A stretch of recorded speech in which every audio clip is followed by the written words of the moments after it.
Hello' friends, কি খবৰ আপোনালোকৰ? PS ব্লগ, মই পূৰ্ণিমাই আজি এটা হেল্ডি চিৰাৰ ফুড লৈ আহিছোঁ। ইয়াত লাগিব চিৰাৰ ক্ষীৰটো বনাবলৈ চেনি, চিৰা, কাজু, খিচমিচ আৰু গাখীৰ। ইয়াতে আপুনি কাজু খিচমিচ দিছে, তাৰ লগত আপুনি লং ইলাচিও এড কৰিব পাৰে, তেজপাতো এড কৰিব পাৰে। মোৰ ঘৰত যিহেতু লং ইলাচি মোৰ ল'ৰাই নাখায়, সেইবাবে মই তেজপাত এড কৰিম। এই চিৰাৰ ক্ষীৰটো খুব কম সময়তে হয় আৰু খুব টেষ্টি আৰু হেল্ডিও হয়। চাউলৰ ক্ষীৰটো আমি চবেই খাইছোঁ, জানোৱেই। চিৰাৰ ক্ষীৰটো কোনে কোনে খাইছে জনাবচোন কমেণ্ট বক্সত, আৰু কোনে কোনে খোৱা নাই বনাই চাবচোন। বহুতেই টেষ্টি, বহুত কম সময়ত বনাব পাৰি চিৰাৰ ক্ষীৰটো, বহুত টেষ্টি হয়।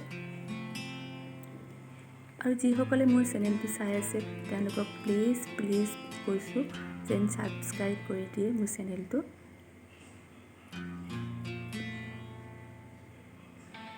এতিয়া মই চিৰাখিনি ধুই পেলাই ভালকৈ টুকি ৰাখি থৈছিলোঁ।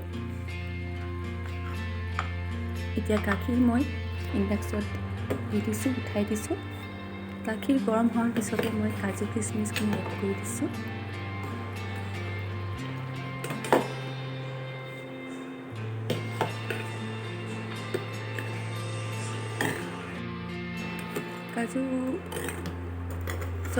এতিয়া মই চিৰাটো এড কৰিম।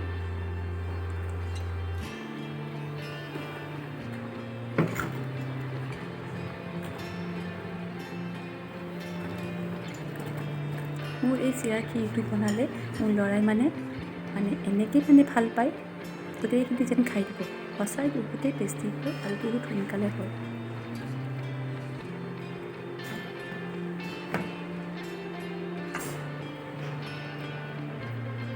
আপোনালোকৰ ঘৰত বনাই চাবচোন এই চিৰাৰ ক্ষীৰটো। এয়া হৈয়ে গৈছে, আধা আধি মোৰ চিৰাৰ ক্ষীৰটো গাখীৰ গোট মাৰিছে, উতলি আছে, তো হ'বই আৰু বেছি টাইম নাই, খুব কম টাইমতে হৈ যায় চিৰাৰ ক্ষীৰটো। যিহেতু চিৰাটো ধুই পেলাই থৈ দিয়া হয়, তো ইমান টাইম নালাগে চিৰাটো সিজিবৰ কাৰণে।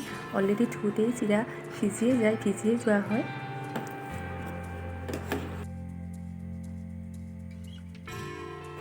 এতিয়া চাওক, এয়া চিৰা ক্ষীৰ হৈ গ'ল।